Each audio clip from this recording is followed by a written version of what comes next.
السلام علیکم ورحمۃ اللہ وبرکاتہ۔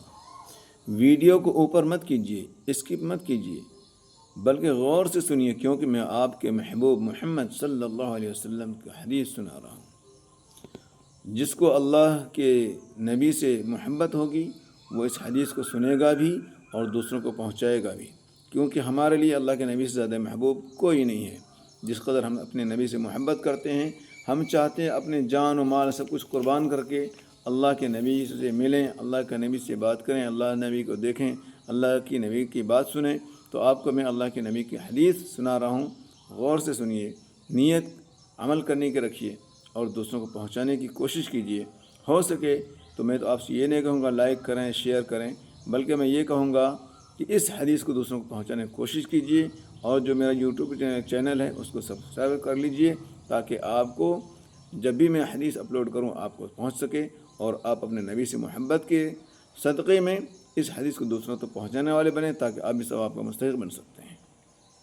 تو حدیث حضرت ابو ہریرہ رضی اللہ عنہ سے روایت ہے کہ نبی کریم صلی اللہ علیہ وسلم نے ارشاد فرمایا، صاحب قرآن قیامت کے دن اللہ تعالیٰ کے دربار میں آئے گا تو قرآن شریف اللہ تعالیٰ سے عرض کرے گا، قرآن شریف اللہ تعالیٰ سے عرض کرے گا، اس کو جوڑا عطا فرمائیں۔ اللہ تعالیٰ کی طرف سے اس کو کرامت کا تاج پہنایا جائے گا۔ وہ پھر درخواست کرے گا، اے میرے رب اور پہنائیے، تو اللہ تعالیٰ کی طرف سے اکرام کا پورا جوڑا پہنایا جائے گا۔ پھر وہ درخواست کرے گا، اے میرے رب اس شخص سے راضی ہو جائیے، تو اللہ تعالیٰ اس سے راضی ہو جائیں گے۔ پھر اس سے کہا جائے گا، قرآن شریف پڑھتا جا اور جنت کے درجوں پر چڑھتا جا۔ اس کے بعد ہر آیت کے بدلے میں ایک نیکی بڑھا دی جائے گی۔ آگے حدیث ہے، حضرت بریدہ رضی اللہ عنہ فرماتے ہیں کہ میں نے رسول اللہ صلی اللہ علیہ وسلم کو یہ ارشاد فرماتے ہوئے سنا، قیامت کے دن جس وقت قرآن والا اپنی قبر سے نکلے گا تو قرآن اس سے اس حالت میں ملے گا جیسے کمزوری کی وجہ سے رنگ بدلا ہوا آدمی ہو، اور صاحب قرآن سے پوچھے گا، کیا تم مجھے پہچانتے ہو؟ وہ کہے گا، میں تمہیں نہیں پہچانتا۔ قرآن دوبارہ پوچھے گا، کیا تم مجھے پہچانتے ہو؟ وہ کہے گا، میں تمہیں نہیں پہچانتا۔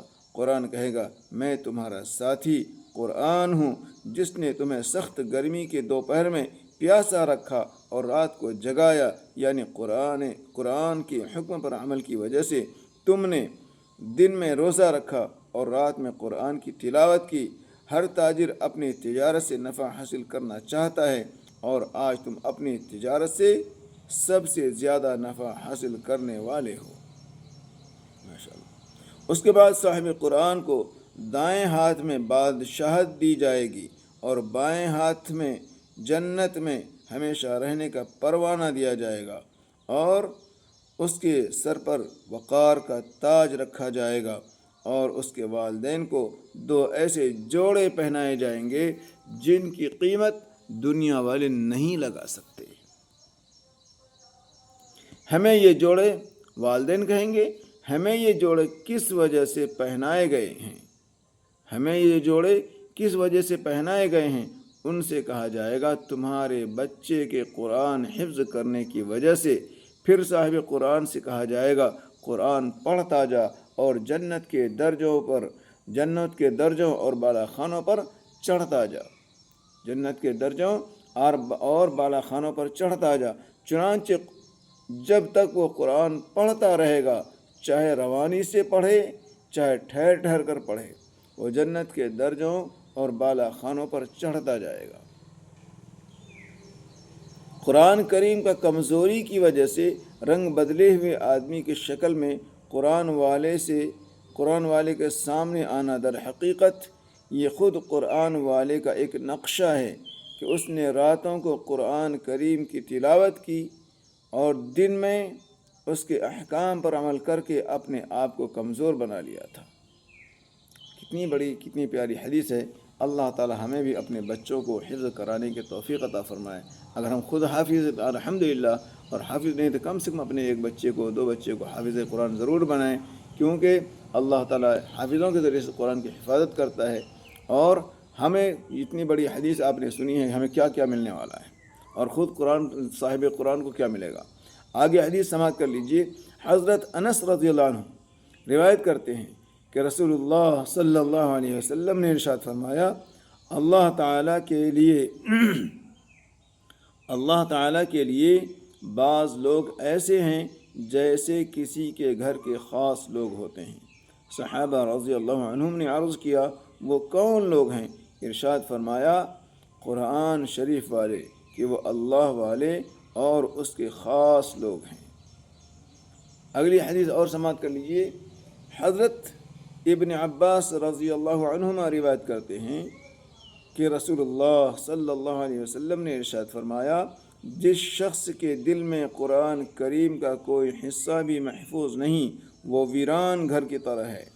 یعنی جیسے مکان کی رونق و آبادی رہنے والے سے ہے، ایسے ہی انسان کے دل کی رونق و آبادی قرآن کریم کو یاد رکھنے سے ہے۔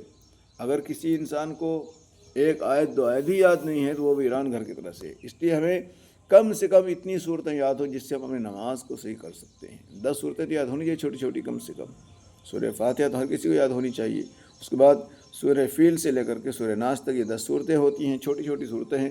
کم سے کم ان کو بھی ہم یاد کر لیتے ہیں تو ہمیں نماز پڑھنے میں آسانی ہوتی ہے۔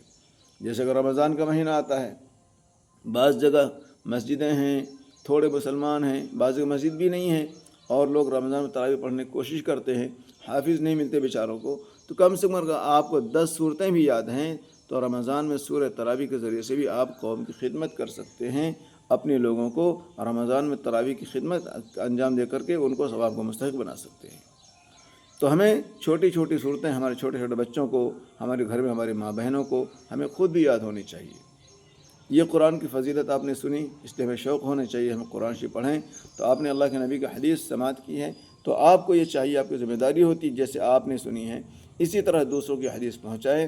اور میں گزارش کروں گا اس کو زیادہ سے زیادہ دوسروں تک پہنچانے کی کوشش کیجیے، اور اس ہمارے یوٹیوب چینل کو سبسکرائب کر لیجئے تاکہ جب بھی میں حدیث شریف اپلوڈ کروں آپ کو اس کا نوٹیفیکیشن آئے، اور آپ اللہ کے نبی کی حدیث محبت میں اللہ کے نبی کی حدیث کو سماعت کریں اور عمل کرنے کی توفیق مل جائے آپ کو۔